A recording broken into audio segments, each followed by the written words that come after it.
Shalom, selamat pagi Bapak Ibu yang kasih Tuhan. Senang sekali pagi hari ini kembali saya mendapat kesempatan untuk boleh melayani dan berbagi berkat di tempat ini. Terima kasih Pastor Wigan dengan istri, juga Pastor Ruli dengan istri, Pastor Handoyo, Pastor Budi. Terima kasih banyak buat kesempatannya telah membuka rumahnya yang luar biasa ini untuk boleh berbagi. Tadi Bang Ruli sempat share bahwa minggu lalu beliau menyampaikan pewahyuan yang luar biasa tentang hope. Dan saya nggak sabar untuk nonton dulu. Harusnya saya nonton dulu sebelum khotbah di sini Bang Ruli ya. Karena kalau khotbah di Live House ini tegang Bapak Ibu. Karena biasa dapat gizi yang bagus di sini, kita nggak boleh sembarangan untuk berkhotbah di tempat ini. Hari ini saya ingin bicara tentang sebuah judul, yaitu Growing in God, Growing in Hope. Saya percaya ketika kita semakin dewasa dalam Kristus, harusnya pengharapan kita juga ikut didewasakan Bapak Ibu. Semakin kita mengenal Tuhan, kita bertumbuh dalam iman, bertumbuh dalam mengenal Tuhan, seharusnya pengharapan kita nggak sama seperti waktu kita masih bayi rohani. Harusnya pengharapan kita semakin dikoreksi sehingga kita memiliki pengharapan yang selaras dengan pertumbuhan rohani kita. Jangan sampai iman kita katanya bertumbuh, pengenalan kita akan Allah katanya bertumbuh, tetapi pengharapan kita masih kekanak-kanakan. Tetapi pengharapan kita masih duniawi. Tentunya kita tidak menghendaki hidup kita seperti itu. Kita ingin seiring kita bertumbuh dalam Kristus, pengharapan kita harus semakin juga bertumbuh dalam Kristus. Amin Bapak Ibu. Nah, kita lihat slide berikutnya. Manusia pada dasarnya adalah makhluk yang berpengharapan. Bukan hanya orang Kristen, orang-orang yang tidak mengenal Kristus sekalipun juga bisa punya pengharapan Bapak Ibu. Bisa berharap. Selama manusia itu punya pikiran, sehat mental, manusia itu punya perasaan, punya keinginan, punya hati, manusia itu bisa berpengharapan. ART kita di rumah yang belum kenal Yesus, mertua kita yang belum dalam Tuhan, karyawan kita di kantor yang belum Kristen, mereka juga bisa berpengharapan. Karena manusia adalah makhluk yang berpengharapan. Allah menciptakan manusia dengan kemampuan untuk bisa mengharapkan sesuatu. Walaupun ada pengharapan yang terwujud dan ada pengharapan yang tidak terwujud. Kalau terwujud kita senang, kalau nggak terwujud kita biasanya sedih. Coba kita lihat lagi slide berikutnya. Bahwa manusia itu terbagi dari 4 kategori. Ada orang yang tidak berpengharapan. Makanya kita pernah bilang kalau kita berduka cita, jangan sampai kita berduka cita seperti orang yang tidak berpengharapan. Ini biasanya adalah orang-orang yang putus asa. Tidak punya harapan karena mungkin mengalami kejadian-kejadian tertentu dalam hidup sehingga dia tidak tahu dan tidak bisa punya harapan lagi dalam hidupnya. Sudah buntu, tidak mengenal Tuhan mungkin, tidak bisa berharap lagi, tidak berpengharapan. Tapi ada yang kedua adalah orang yang punya pengharapan yang buruk. Biasanya ini masih satu kategori Bapak Ibu. Orang itu kalau hidupnya sudah hancur-hancuran, ada orang yang udah saya berharap mati aja deh gitu. Saya sebel sama istri saya. Ya udah biarin aja kalau saya nanti bangkrut, saya kenapa-kenapa biar dia tahu rasa. Ada orang yang punya pengharapan buruk. Jadi kategori 1 dan 2 ini biasanya orang-orang yang mentalnya enggak sehat Bapak Ibu. Tetapi ada orang-orang yang punya pengharapan yang baik. Berharap hutangnya lunas, berharap anak-anaknya sukses, berharap sakitnya sembuh. Tetapi ada yang terakhir, yang keempat adalah orang yang punya pengharapan yang benar di dalam Kristus. Nah, kita ingin jadi orang Kristen yang keempat ini Bapak Ibu. Kita harus jadi orang percaya yang punya pengharapan yang benar di dalam Kristus. Katakan amin. Saya tidak berharap ada jemaat di tempat ini yang tidak berpengharapan. Saya tidak berharap di tempat ini ada orang-orang Kristen yang pengharapannya jelek-jelek. Dan saya juga tidak ingin di sini ada orang Kristen yang sekedar punya pengharapan baik. Tapi kita ingin punya pengharapan yang benar, yang selaras dengan hatinya Tuhan. Amin Bapak Ibu. Ya, kita lihat lagi slide berikutnya di dalam Roma 15 ayat 13. Firman Tuhan berkata bahwa semoga Allah sumber pengharapan. Paulus mengatakan bahwa Allah adalah sumber pengharapan. Artinya, harapan yang kita miliki harusnya bersumber dari Allah. Bukan dari diri sendiri. Bukan dari ego kita. Bukan dari kesombongan kita. Allah harus menjadi sumber pengharapan kita. Asal muasal dari pengharapan kita haruslah Allah. Itu sebabnya Saya percaya sebagai orang Kristen kita perlu mengalami penggarapan dari Roh Kudus.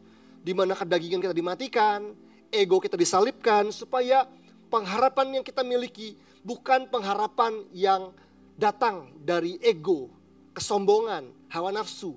Dan waktu pengharapan itu muncul kita hanya minta Allah memberkati pengharapan kita. Bukan.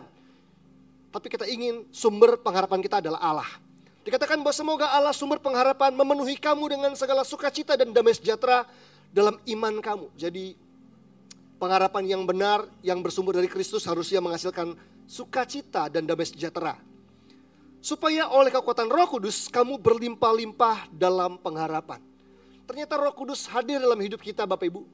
Dia dicurahkan di dalam hati kita supaya kita bukan sekedar berpengharapan tetapi berlimpah-limpah dalam pengharapan.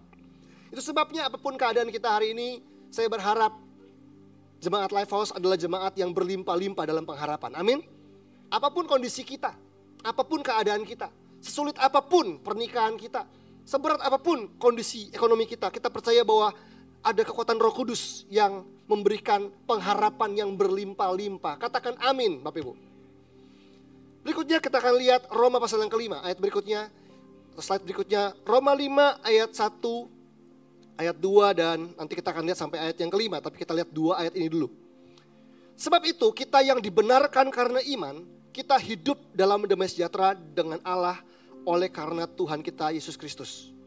Bapak Ibu percaya bahwa kita semua adalah orang yang dibenarkan karena iman? Amin. Amin, kita adalah orang yang dibenarkan karena iman.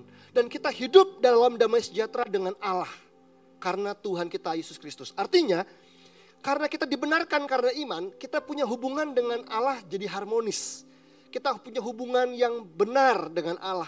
Yang tadinya kita terpisah karena dosa, karena dibenarkan karena iman. Waktu kita percaya Kristus dan menyerahkan hidup kita pada Kristus, maka kita punya hubungan yang harmonis.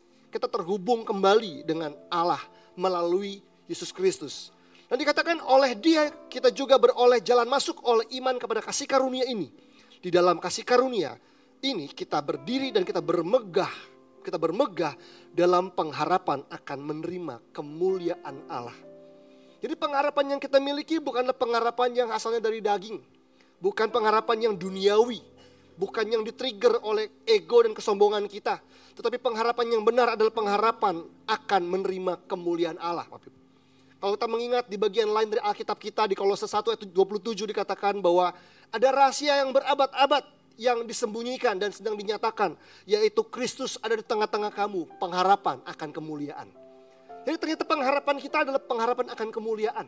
Sebuah pengharapan yang menghasilkan kualitas ilahi, karena kata kemuliaan, kata kabot artinya bicara soal kualitas Allah. Bobot, bahwa apapun yang kita harapkan dalam pernikahan kita, apapun yang Anda harapkan dalam pekerjaan Anda, harusnya memuliakan Allah.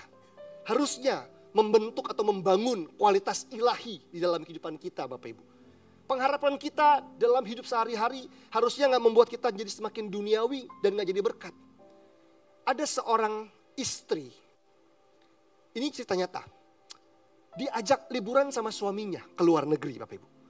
Ke sebuah negara yang gak banyak orang bisa pergi ke sana karena tempatnya jauh, bagus dan mahal. Suaminya bisnisnya lagi diberkati, jadi ajak istri jalan-jalan pergi berdua. Dan waktu pulang setelah liburan mungkin hampir 2 minggu kira-kira begitu. Setelah pulang ke rumah, besoknya istrinya ajak suaminya ngobrol. Dia bilang, "Papa, aku boleh ngomong sama kamu?" "Kenapa, Ma?" "Aku mau pemberesan sama kamu," katanya. Suaminya bingung, mau pemberesan apa? Ternyata istrinya gak happy ketika diajak liburan ke luar negeri, ke tempat yang dia belum pernah datangi, yang banyak orang bahkan teman-temannya gak pernah pergi ke sana. Karena apa? Karena liburan yang kemarin itu gak sesuai dengan keinginan saya katanya. Contohnya saja, pesawatnya katanya bilang gitu. Memang sih maskapainya bagus, tapi saya inginnya first class. Kenapa gak dapat yang itu? Saya gak happy, karena saya gak dapat seperti apa yang saya inginkan. Bapak Ibu kasih Tuhan, suaminya betul diberkati. Betul bisnisnya lagi bagus. Tapi suaminya bilang bahwa hanya karena kita sedang diberkati bukan berarti semua uang dihamburkan untuk liburan. Kita perlu punya dana-dana cadangan untuk mengantisipasi perkembangan dari bisnis kita. Jangan sampai semuanya dihajar habis buat liburan pulang kere gitu kan. Jadi istri yang dikasih liburan yang bagus, yang baik oleh suaminya, gak bersyukur. Karena apa? Karena pengharapannya bukanlah pengharapan yang dibangun di atas kemuliaan Allah. Padahal Tuhan mau pengharapan kita adalah pengharapan akan kemuliaan Bapak Ibu. Pengharapan yang bukan yang duniawi, tapi pengharapan yang diselaraskan dengan tujuan-tujuan Allah, isi hati Allah, dan sesuai dengan sifat dan karakter Allah. Nah, coba kita lihat slide berikutnya. Berdasarkan ayat tadi, harusnya kita mengerti bahwa pengharapan kita di dalam Allah itu datang karena keterhubungan kita dengan Allah, Bapak Ibu. Kalau kita berharap kepada Allah, pertanyaannya Anda siapa memangnya? Begitu. Kita berharap kepada Allah karena kita adalah anak-anak Allah. Amin Bapak Ibu. Kita adalah umat pilihan Allah. Tapi untuk menjadi anak Allah dan umat pilihan Allah, kita harus menerima Dia, mempercayai Dia, dan menyerahkan hidup kita pada Yesus Kristus. Itu sebabnya yang membuat kita bisa punya pengharapan di dalam Allah dan berharap kepada Dia adalah karena keterhubungan. Karena tadi Alkitab bilang bahwa kita sudah dibenarkan oleh iman dan kita hidup dalam damai sejahtera dengan Allah. Jadi keterhubungan kita dengan Allah itulah yang membuat kita jadi bisa memiliki pengharapan di dalam Allah. Anak saya tentunya berharap papanya yang memenuhi kebutuhan hidupnya. Papanya yang sediain makan setiap pagi. Papanya yang bayar uang sekolah. Walaupun di sebelahnya ada Om Wigan yang diberkati Tuhan, anak saya gak akan bilang, Uncle Wigan, bayarin uang sekolah saya dong. Karena dia cuman anak sahabatnya Om Wigan gitu kan. Dia berharap kepada saya papanya karena hubungan. Karena keterhubungan saya dengan anak saya Adriel adalah ayah dan anak. Kita lihat lagi slide yang berikutnya. Anda perlu memiliki identitas yang benar sebelum Anda bisa memiliki pengharapan yang benar, Bapak Ibu. Jadi untuk kita bisa punya pengharapan yang benar, pengharapan yang sehat, kita perlu lebih dulu memiliki identitas yang benar. Kita perlu mengenal siapa kita dalam Kristus. Kita perlu memiliki jati diri yang benar. Alkitab berkata bahwa kita adalah anak-anak Allah. Masalahnya sudahkah kita hidup sebagai anak-anak Allah? Alkitab berkata bahwa kita adalah imamat yang rajani. Kita adalah umat yang kudus. Umat kepunyaan Allah sendiri. Kita adalah pribadi yang berharga di mata Tuhan. Itu sebabnya bacalah buku dari Pastor Wigan. Dari buku yang pertama dan buku yang kedua Bapak Ibu. Karena ini bicara banyak tentang big picture. Tentang kita sebagai masterpiece-nya Allah. Itu bicara soal identity, identitas. Kenapa pengharapan kita salah? Pengharapan kita nggak dewasa? Kenapa pengharapan kita nggak selaras dengan maunya Tuhan? Karena pengharapan itu lahir dari identitas yang rusak. Identitas yang belum pulih. Itu sebabnya saya percaya setiap orang percaya perlu memiliki identitas yang benar dalam Tuhan. Supaya dari identitas kita lahir pengharapan-pengharapan yang benar. Kita lihat lagi slide yang berikutnya Bapak Ibu. Roma 5 ayat yang ketiga sampai yang kelima. Lanjutan dari ayat tadi mengatakan begini. Dan bukan hanya itu saja. Bukan hanya soal tadi kita dibenarkan. Bukan hanya soal pengharapan akan kemuliaan dan berlimpah-limpah dalam pengharapan. Tetapi ini dong yang menjadi penjelasan Paulus. Dan bukan hanya itu saja, kita malah bermegah juga dalam kesengsaraan kita. Karena kita tahu bahwa kesengsaraan itu menimbulkan ketekunan. Dan ketekunan menimbulkan tahan uji. Dan tahan uji menimbulkan pengharapan. Dan pengharapan tidak mengecewakan karena kasih Allah telah dicurahkan di dalam hati kita oleh Roh Kudus yang telah dikaruniakan kepada kita. Coba perhatikan kata-kata yang saya highlight Bapak Ibu ya. Karena dari situ kita akan belajar tentang 5 faktor yang membentuk pengharapan. Kita lihat slide berikutnya. Ada 5 faktor yang membentuk pengharapan dari ayat tadi. Yang pertama kesengsaraan. Saya menyebutnya sebagai problem, masalah kehidupan. Yang kedua adalah proses. Ketika tadi mengatakan bahwa kesengsaraan menghasilkan ketekunan. Ketekunan itu bicara soal bagaimana kita berproses. Lalu dikatakan ketekunan itu menghasilkan tahan uji. Dan dalam terjemahan lain, di dalam terjemahan bahasa Inggris dikatakan karakter. Tahan uji diterjemahkan dengan kata karakter atau strength of character. Dan tahan uji menghasilkan pengharapan. Dan pengharapan itu tidak mengecewakan karena kasih Allah telah dicurahkan di dalam hati kita melalui Roh Kudus. Yaitu God's love yang kita terima through the Holy Spirit. Ada 5 faktor Bapak Ibu yang membentuk pengharapan. Jadi sebagai orang Kristen kita jangan asal berharap aja. Adalah baik sebetulnya berharap hutang-hutang kita lunas. Adalah baik kalau kita punya anak Kita berharap anak kita sukses, anak kita segera menikah dan sebagainya. Adalah baik jika di sini ada yang jomblo single dan berharap segera punya pacar gitu ya. Tetapi pengharapan yang demikian semua orang berharap Bapak Ibu. Semua orang berharap hal yang sama, even mereka tidak dalam Kristus. Tapi kita ingin melihat bahwa pengharapan kita dalam Kristus itu ditentukan oleh 5 faktor. Ada faktor problem, ada faktor proses, ada faktor karakter, ada faktor pengharapan itu sendiri, dan juga kasih Allah yang telah dicurahkan melalui Roh Kudus di dalam hati kita. Coba kita pelajari hal-hal ini. Kita lihat slide yang berikutnya. Yang pertama adalah problem. Problem. Langsung saja kita skip. Kita lihat slide berikutnya juga. Bapak Ibu kasih Tuhan, entah disadari atau tidak, adanya problem, adanya masalah di hidup kita, di hidup Anda, itu membuat kita jadi memiliki pengharapan. Betul nggak? Karena kita punya hutang banyak, kita jadi berharap kan, aduh kapan dia lunas ya? Gitu. Kalau kita punya anak bandel gitu, kena narkoba, aduh kapan dia bertobat ya? Kita jadi berharap begitu kan. Kita punya problem itulah yang menimbulkan pengharapan. Tapi problem itu bukan hanya ketika Anda mengalami sesuatu yang buruk. Problem itu bukan hanya ketika Anda mengalami sesuatu yang tidak baik, bukan hanya itu. Tapi problem juga ketika Anda belum memiliki apa yang tidak ada di hidup Anda hari ini. Misalnya, Anda sudah menikah, tapi belum punya anak. Kan begitu misalnya. Anda berharap kan? Anda gak punya problem, gak punya masalah yang sesuatu yang buruk, tidak mengalami hal yang buruk. Tetapi Anda belum punya aja, belum punya anak. Anda berharap punya anak. Anda belum punya mobil misalnya. Anda berharap punya mobil. Pekerjaan Anda gajinya gak cukup hari ini, berharap punya pekerjaan yang lebih baik. Pekerjaannya oke-oke aja sih, Anda happy-happy aja. Tapi berharap, aduh kebutuhan hidup tambah berat, anak-anak mau kuliah dan sebagainya. Jadi problem itu muncul karena 2 hal. Karena kita mengalami hal yang tidak baik, atau kita belum memiliki apa yang kita perlukan, apa yang kita butuhkan hari ini. Karena itu Bapak Ibu kasih Tuhan, jangan selalu anggap remeh problem. Karena hadirnya problem dalam hidup kita adalah alasan kenapa kita berharap. Alasan kenapa kita punya pengharapan. Jadi, dan pastikan begini, pastikan pengharapan Anda itu selaras dengan problem yang Anda miliki, gitu ya. Sejalan dengan problem yang Anda miliki. Kenapa ini penting? Karena begini, seringkali kita berpikir orang itu kalau punya problem, kita berpikir orang itu ingin problemnya selesai. Tidak salah Bapak Ibu, betul. Banyak orang ketika punya problem, punya masalah keuangan, kesehatan dan sebagainya, dia ingin problemnya selesai. Tetapi ada juga ternyata orang-orang yang dia punya problem, tapi dia gak selesaikan problemnya. Dia cuma abaikan aja begitu.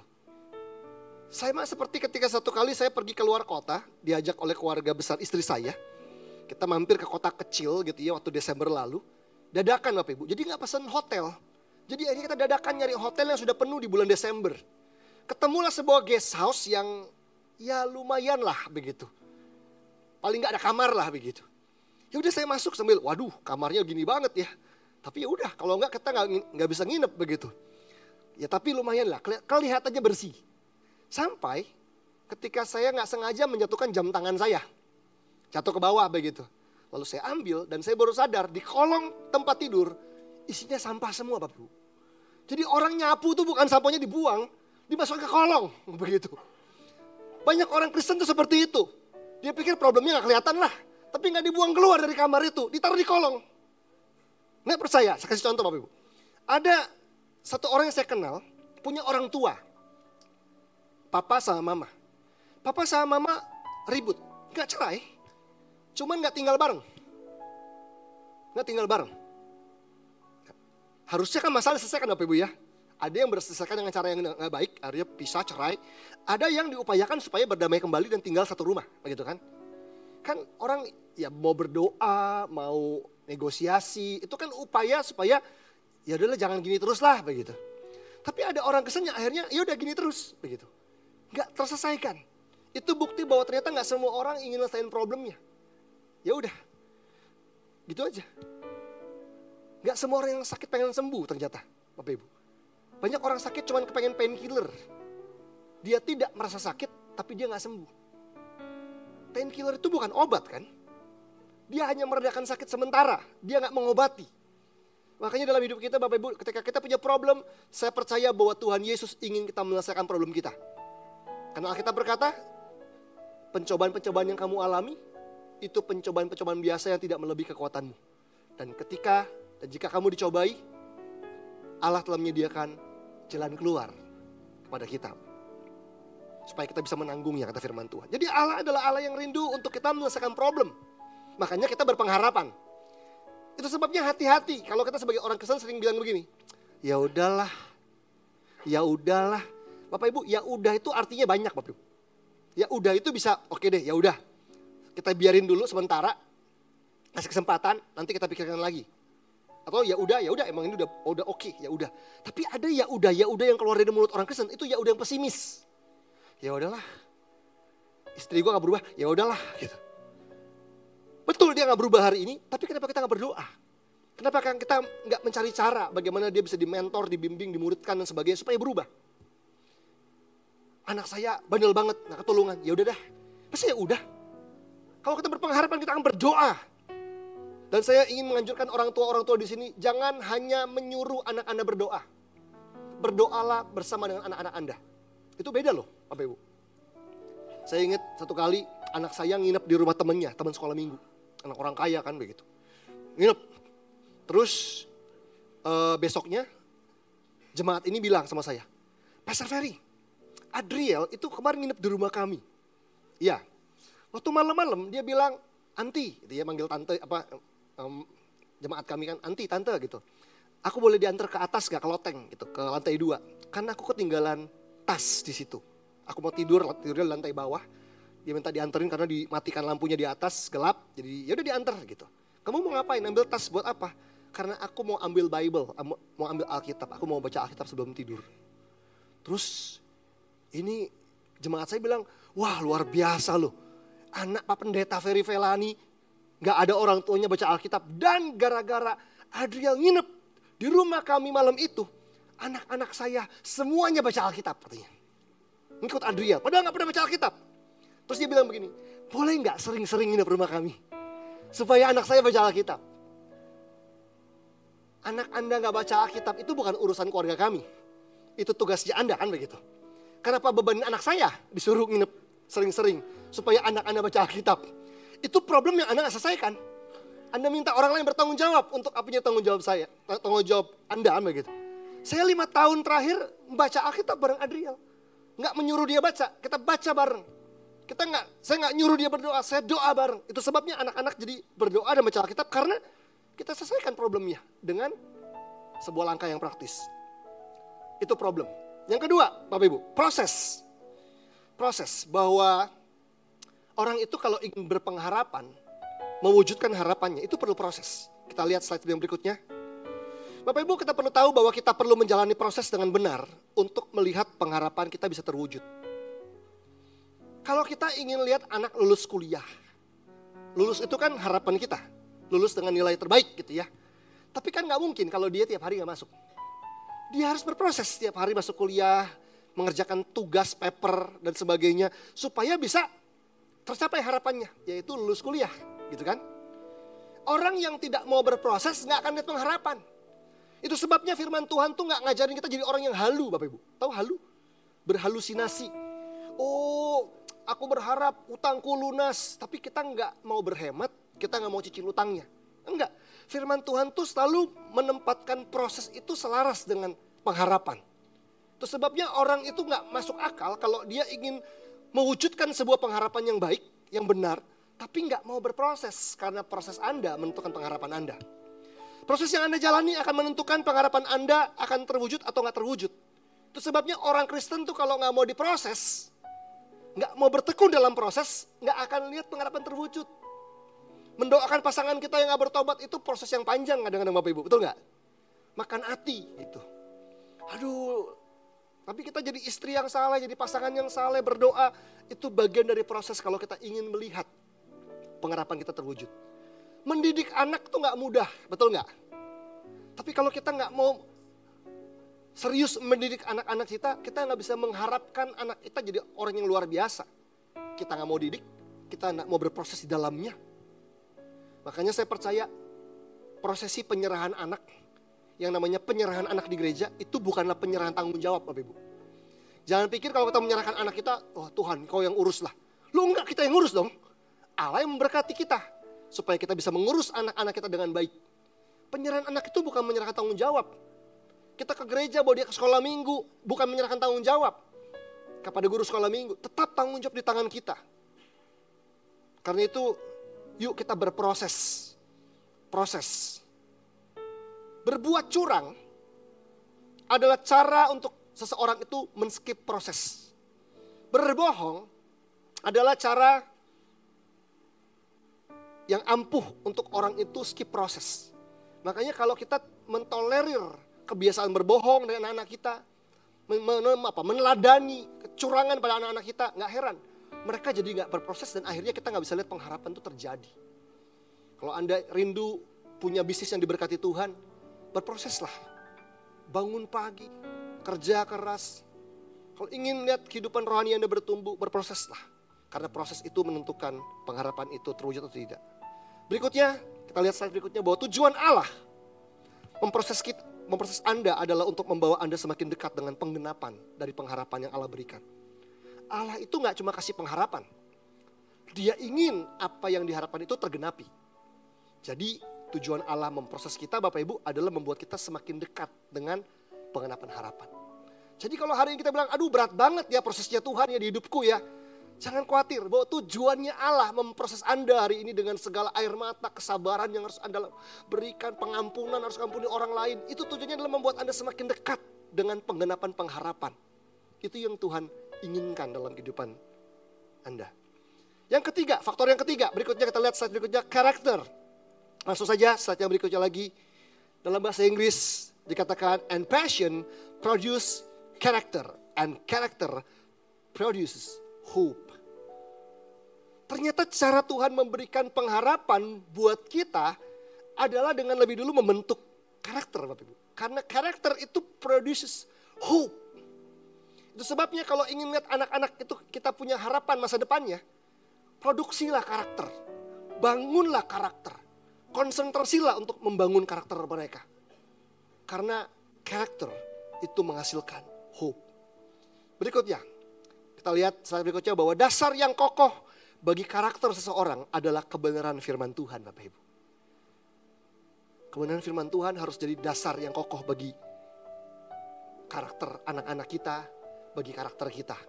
Itu sebabnya sebagai orang tua kita perlu menghidupi kebenaran, meneladani kebenaran firman Tuhan. Karena anak-anak kita lihat dan dari situlah karakter mereka terbentuk. Berikutnya, kita lihat bahwa kekuatan karakter seseorang terlihat ketika satu, karakter itu kelihatan waktu orang itu mengalami masalah dan tekanan hidup. Ingin tahu seperti apa calon suami Anda? Ya buat yang mau menikah, lihat dia ketika dia mengalami tekanan hidup. Yang kedua, bagaimana kita tahu kekuatan karakter seseorang ketika dia mengalami keberhasilan dan menerima banyak pujian? Kita akan tahu aslinya dia seperti apa. Waktu ditekan, termasuk waktu dipuji. Dan yang ketiga adalah kita akan tahu karakter anak-anak kita, orang-orang kita sayang ketika diperhadapkan dengan godaan. Dan di situ tidak ada orang yang lihat, nggak ada orang yang tahu. Disitulah kita tahu karakter seseorang. Itu sebabnya kita hidup di generasi CCTV Bapak Ibu. Rajin-rajinlah cek CCTV di rumah. Gitu ya. Kita bisa tahu karakter karyawan kita, karakter ART kita dari mana? CCTV. Karena di situ ada godaan kan? Dompet nganggur, gitu-gitu kan ya. Handphone atau apa. Karena orang yang punya karakter yang benar, dia tidak berbuat dosa bukan karena gak ada kesempatan. Sekalipun kesempatan ada di depan mata dia tidak melakukannya. Kenapa? Karena dia punya takut akan Tuhan. Kan begitu. Berikutnya Bapak Ibu, coba lihat skema ini. Karakter seseorang itu menentukan keputusannya. Kalau orang itu jujur, dia akan memilih dan memutuskan apa yang jujur. Kalau dia berintegritas, dia akan putuskan itu. Kalau karakter dia rajin, dia akan melakukan keputusan-keputusan yang menunjukkan kerajinannya. Jadi karakter itu akan menentukan decision atau pilihan dan keputusan yang ia buat. Dan decision yang ia buat akan menentukan directionnya, arah hidupnya. Dan directionnya akan menentukan di mana dia akan tiba, destinationnya. Jadi kalau orang ingin punya destination, ujungnya adalah hidupnya berpengharapan. Start dari mana ujungnya Bapak Ibu? Dari karakter, betul nggak? Dengan punya karakter yang baik, orang akan punya pengharapan hidupnya. Dia akan berakhir pada destinasi yang baik. Tahun 2023 akhir, dunia media kita di Indonesia dihebohkan dengan sebuah kasus penipuan. Seorang anak perempuan usia 19 tahun melakukan penipuan tiket konser Coldplay. Anak umur 19 tahun. Saya nggak tahu apa sih ada korbannya juga. Menipu 2.286 tiket kalau saya nggak salah. Dengan total 5,1 miliar. Anak umur 19 tahun. Yang membuat saya terkejut adalah papanya, teman saya. Papanya itu kuliah di sekolah teologi bareng dengan kami. Saya syok pertama kali tahu hal tersebut. Saya ikut mendoakan tentunya Bapak Ibu. Saya memberi contoh ini untuk memberitahu kita Bapak Ibu, bahwa kadang-kadang kita ingin anak kita kaya, sukses dan hebat. Tapi tanpa membangun dan concern pada hal karakter. Pinter saja gak cukup. Karena anak itu sangat pinter untuk bisa menipu. Di usia 19 tahun menghasilkan 5,1 miliar. Dan akhirnya berakhir tentunya di penjara. Tentunya penjara bukanlah destinasi yang kita harapkan anak-anak kita ada di situ. Betul gak Bapak Ibu ya? Kita gak berharap anak kita overdosis dari rumah sakit dan dikubur di usia 20-an tahun. Kita gak berharap itu terjadi. Kita ingin anak-anak kita punya karakter yang benar. Karakter yang membuat mereka berintegritas, jujur. Itu akan menentukan masa depan mereka. Kita ingin jadi orang Kristen yang rendah hati, bersedia dikoreksi, supaya masa depan kita berpengharapan. Kita perlu tekun ketika mengalami kesulitan hidup, supaya masa depan kita berpengharapan. Kita perlu punya penguasaan diri, soal belanja, soal makan, soal apapun, soal godaan seksual, supaya kita punya masa depan yang baik Bapak Ibu. Itu semua soal karakter, betul gak? Penguasaan diri, hidup benar, menjauhi godaan, integritas, tekun, itu soal karakter. Dan itu akan menentukan destination kita tiba di mana. Yang keempat, yang berikutnya, hope. Faktor yang keempat adalah pengharapan. Kita lihat lagi slide berikutnya Bapak Ibu. Harapan yang kita miliki harus lahir dari pikiran yang telah diubahkan. Ketika Anda merenungkan firman Tuhan, belajar kebenaran, pikiran Anda diubahkan. Harusnya pengharapan kita itu lahir dari pikiran yang sudah diubahkan oleh firman. Hati yang telah diperbarui oleh Roh Kudus. Iman yang terus didewasakan. Itu sebabnya pengharapan kita janganlah pengharapan yang duniawi lagi. Pengharapan yang duniawi itu fokusnya diri sendiri. Yang penting aku. Yang penting aku happy. Gak peduli pasanganku gak happy. Gak peduli orang lain dirugikan. Karena pengharapan yang benar adalah pengharapan yang membuat kita memuliakan Allah. Pengharapan yang membuat kita bisa mengasihi orang-orang di sekitar kita. Kita lihat lagi slide berikutnya. Allah memberi kita pengharapan bukan supaya kita jadi semakin duniawi dan kedagingan. Makanya saya bingung sama orang Kristen yang kalau datang ke pameran mobil, kerjanya keliling sambil bahasa roh. Dalam nama Yesus. Dalam nama Yesus.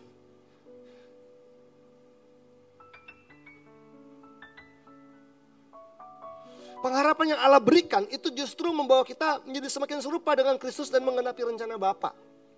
Harusnya seperti itu Bapak Ibu kasih Tuhan. Itu sebabnya saya berdoa supaya hari ini kita mulai mengkoreksi pengharapan kita. Kita mulai pikir-pikir. Pengharapan saya udah sehat belum sih? Sudah rohani belum sih? Pengharapan yang rohani itu gak melulu soal pelayanan Bapak Ibu. Soal kehidupan Anda tetapi fokusnya pada Kristus. Apa yang menjadi kehendak Allah?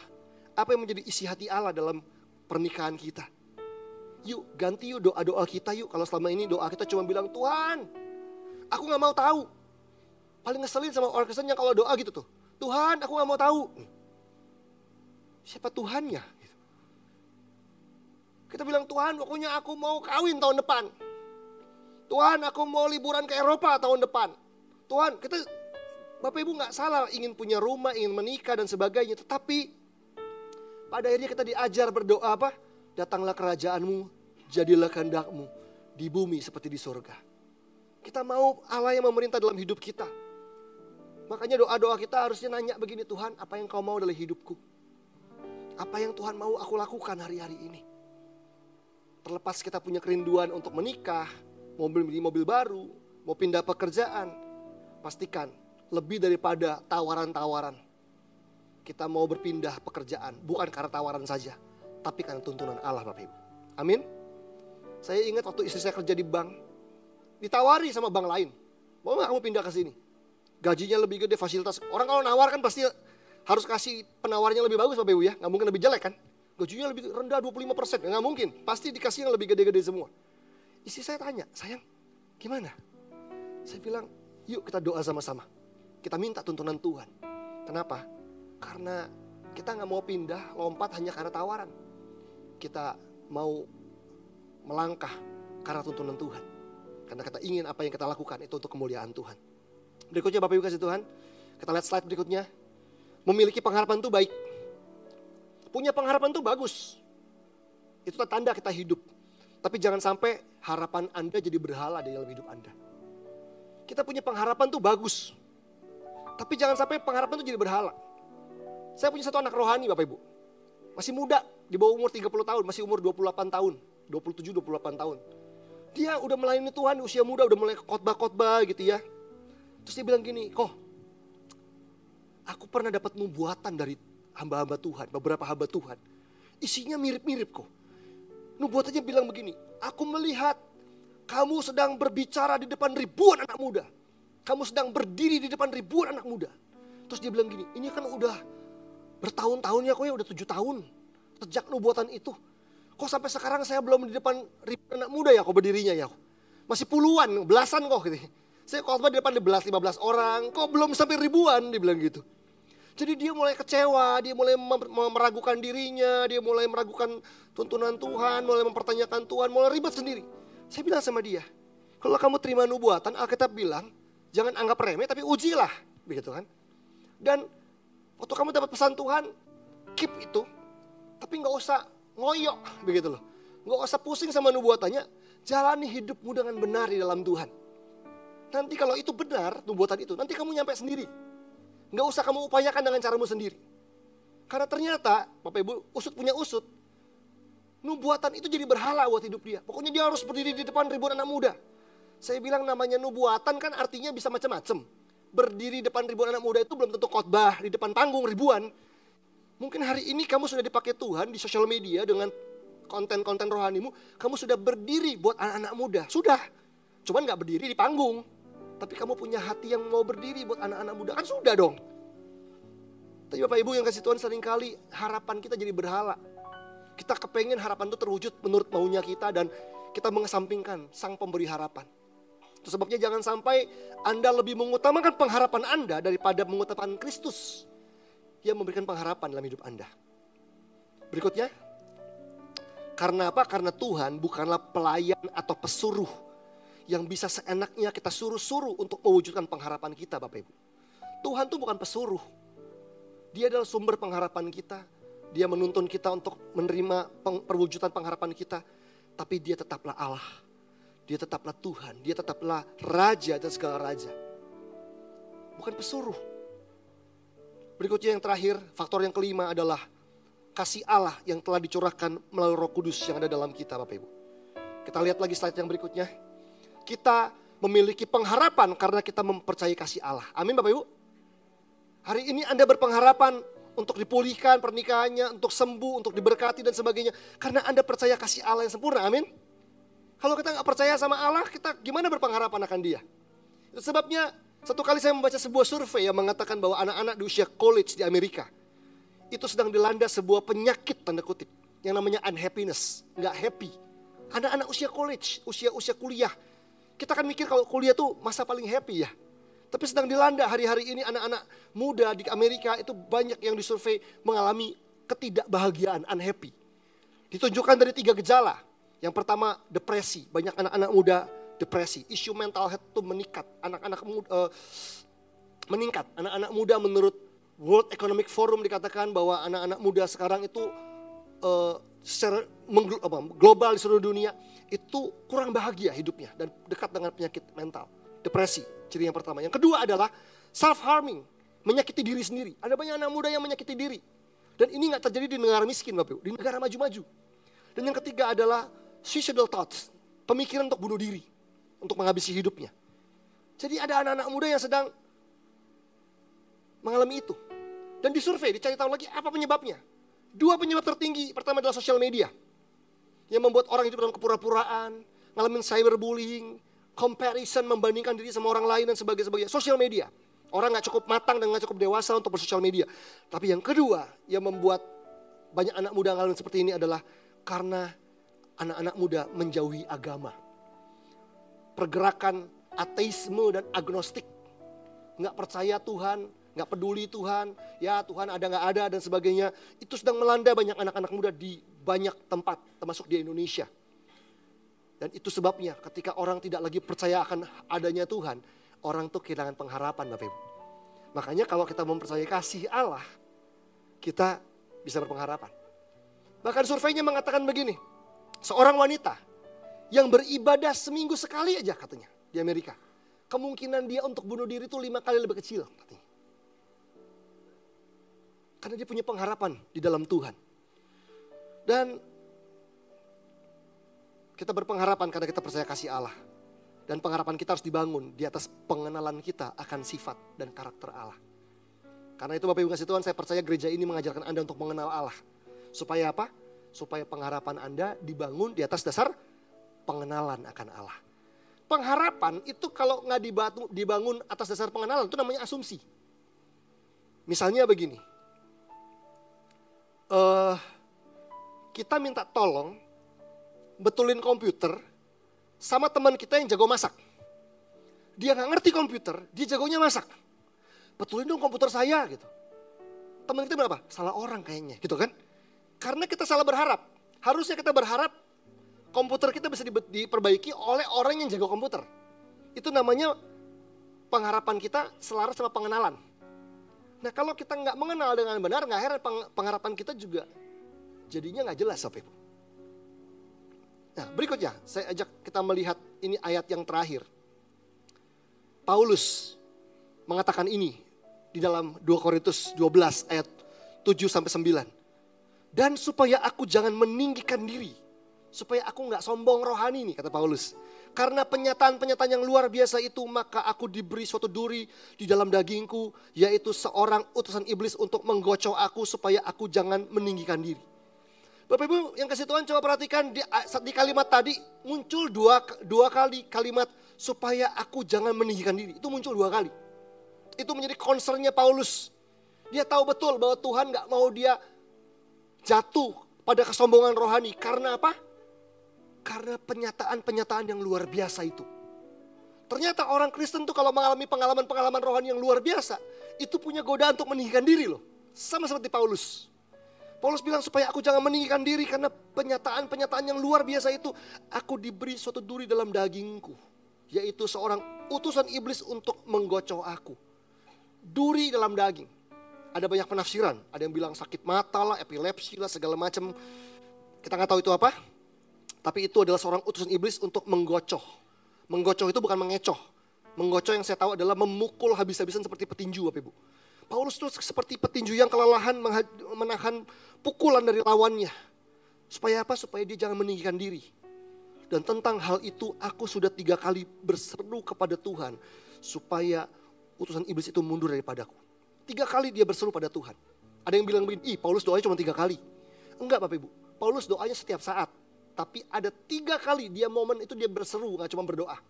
Berseru itu artinya dia berteriak dengan kekuatannya. Karena gak tahan gitu kan. 3 kali dia berseru. Supaya duri dalam daging ini diangkat dari hidupnya. Tapi ayat berikutnya, coba kita lihat slide berikutnya. Tapi jawab Tuhan kepadaku adalah cukuplah kasih karuniaku bagimu. Sebab justru dalam kelemahanlah kuasaku menjadi sempurna. Menurut Bapak Ibu kasih Tuhan, apa jawaban Tuhan? Ketika Paulus berseru 3 kali. Berdoa tiap hari, berseru 3 kali gak tahan. Akan duri dalam dagingnya. Apa jawaban Tuhan? Apakah Tuhan bilang yes? Apakah Tuhan kabulkan? Sorry. Untuk rasul sehebat ini sekalipun. Ternyata Tuhan say no untuk seruan dan doa Paulus. When God says no, kita semua confused, kita semua bingung. Tapi Bapak Ibu kasih Tuhan, kalau hari ini Anda merasa doa Anda dijawab Tuhan, ingat ya, kalau orang Kristen berdoa, doa Anda selalu dijawab Tuhan. Walaupun gak selalu dikabulkan Tuhan, kan begitu. Jawaban Tuhan kadang-kadang no. Bahkan Rasul sehebat Paulus yang menulis sebagian besar kitab perjanjian baru, ada momennya Tuhan jawab enggak, Tuhan jawab no. Dia minta duri dalam daging ini diangkat dari hidupnya. Tapi jawaban Tuhan adalah cukuplah kasih karuniaku bagimu. Sebab justru dalam kelemahanlah kuasaku menjadi sempurna. Bapak Ibu kasih Tuhan, waktu kita berpengharapan sama Tuhan, mungkin kita berharap masalah kita hilang, ting, sakit kita sembuh, ting, hutang kita langsung lunas, ting, maunya begitu kan? Tapi mungkin sampai hari ini kita bilang, Pak Pendeta, ini udah bertahun-tahun loh, sakitnya gak sembuh-sembuh. Mungkin udah bertahun-tahun loh, ini masalahnya gak selesai di dalam keluarga saya. Bapak Ibu, mungkin betul apa yang Anda harapkan belum terwujud. Tetapi bukan berarti Tuhan gak jawab doa Anda. Mungkin ketika Anda minta masalahnya selesai, masalahnya gak selesai. Tetapi Tuhan berikan kasih karunia-Nya sehingga Anda bisa menanggungnya sampai hari ini. Bukankah di tengah masalah Anda yang berat, Anda masih cinta Tuhan hari ini, Anda masih beribadah di tempat ini, Anda masih angkat tangan dan sembah Yesus. Bukankah itu luar biasa? Bukankah kasih karunia Tuhan terlalu melimpah-limpah sehingga ketika masalah Anda belum selesai sampai hari ini, Anda tetap kuat hari ini untuk jadi teladan buat banyak orang? Karena apa? Karena ada kasih Allah yang mengalir di hidup Anda. Ada Roh Kudus yang membuat Anda berlimpah-limpah dalam pengharapan dan keputus asa. Meskipun ini mungkin tahun ke-10, ini tahun ke-8, tahun ke-15, masalah Anda belum selesai juga. Tetapi hari ini buat kita semua, cukuplah kasih karuniaku bagimu. Justru dalam kelemahanlah kuasaku menjadi sempurna, kata Tuhan. Dan slide berikutnya, Bapak Ibu kasih Tuhan, Roh Kudus itu hadir di hidup Anda. Bukan hanya supaya Anda punya pengharapan saja. Betul Roh Kudus hadir supaya kasih pengharapan, tetapi dia juga ingin menuntun dan memampukan Anda. Supaya satu, waktu dia tuntun hidup Anda, Roh Kudus menuntun Anda dari dalam. Satu, pengharapan yang benar terwujud di hidup Anda. Saya berdoa supaya di tempat ini ada pengharapan yang terwujud, amin. Tapi yang kedua adalah Roh Kudus menuntun Anda, memampukan Anda supaya Anda jadi orang-orang yang membangkitkan pengharapannya orang lain. Mungkin Anda punya pengharapan, tapi mungkin suami Anda hari ini tidak berpengharapan. Mungkin Anda berpengharapan, tapi mungkin mertua Anda hari ini sedang berantakan hidupnya. Sahabat Anda sedang putus asa dan mau menyerah dengan hidupnya. Saya percaya Roh Kudus hadir di hidup kita untuk kita juga membangkitkan harapan orang lain. Amin Bapak Ibu. Dan saya tutup dengan kalimat ini. Slide yang terakhir, sebuah kalimat dari Craig Groeschel yang mengatakan, the decisions you make today. Ketika Anda memutuskan untuk Anda memiliki pengharapan yang benar dalam Kristus. Ingatlah bahwa the decisions you make today will determine the stories you will tell tomorrow. Keputusan yang Anda buat hari ini untuk hidup berpengharapan dalam Tuhan. Berproses dengan benar. Membangun karakter. Melibatkan Roh Kudus. Mempercayai kasih Allah. Semua keputusan itu akan menentukan cerita apa yang akan muncul. Cerita apa yang Anda ceritakan di kemudian hari. Apakah cerita kekalahan? Cerita keputusasaan? Atau Anda akan menceritakan betapa baiknya Tuhan? Apakah Anda akan menceritakan kesaksian-kesaksian yang memuliakan Tuhan? Saya selesai dengan apa yang saya bagikan. Tuhan berkati kita semua. Mari kita bangkit berdiri sama-sama, kita berdoa pada Tuhan Yesus. Mari kita berdoa.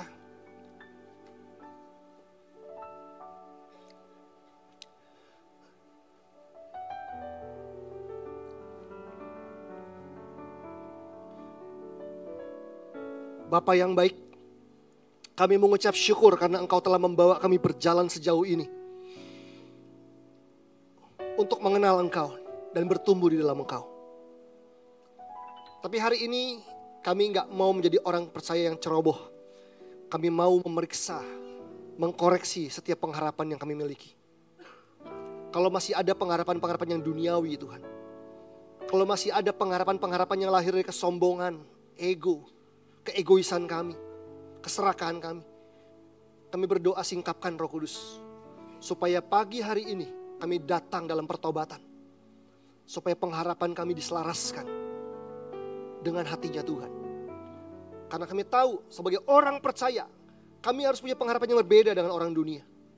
Bahwa pengharapan kami yang miliki adalah pengharapan akan kemuliaan Allah. Terima kasih buat firman Tuhan yang telah menegur kami, telah mengajar kami, memberi pengertian buat kami. Biar hari ini Roh Kudus menolong kami untuk kami mengerti apa yang harus kami putuskan. Karena apa yang kami putuskan akan menentukan destination yang akan kami terima di kemudian hari. Terima kasih Roh Kudus buat kehadiran-Mu yang lembut di tengah-tengah kami. Buat jemaat Tuhan yang hari-hari ini sedang mengalami masalah yang berat, pergumulan yang berat. Kami percaya ada pengharapan yang berlimpah-limpah hari ini buat setiap kami. Biar di dalam nama Yesus kami kembali dikuatkan. Sekalipun hari ini kami belum bisa melihat jalan keluar, tapi kami percaya ada Roh Allah, Roh yang lembut yang senantiasa menyertai kami. Kalaupun kami belum tahu ujungnya ada di mana masalah ini, selama kami tahu kami berjalan bersama dengan Engkau, kami tahu kami aman. Kami tahu ada Allah yang bisa dipercaya, yang tidak pernah mencurangi kami. Tapi Allah yang dengan penuh kasih selalu menuntun kami pada masa depan yang penuh harapan. Terima kasih Tuhan Yesus, sembuhkan jemaat-Mu yang sakit. Berikan jalan keluar buat yang punya masalah financial. Pulihkan pernikahan kami yang punya masalah, anak-anak kami, pasangan kami, bisnis kami. Berkati Tuhan, supaya melalui itu semua nama Tuhan dipermuliakan. Dan hidup kami semakin bertumbuh serupa dengan Kristus. Terima kasih. Kami mengucap syukur dalam nama Yesus Kristus kami berdoa. Haleluya. Amin.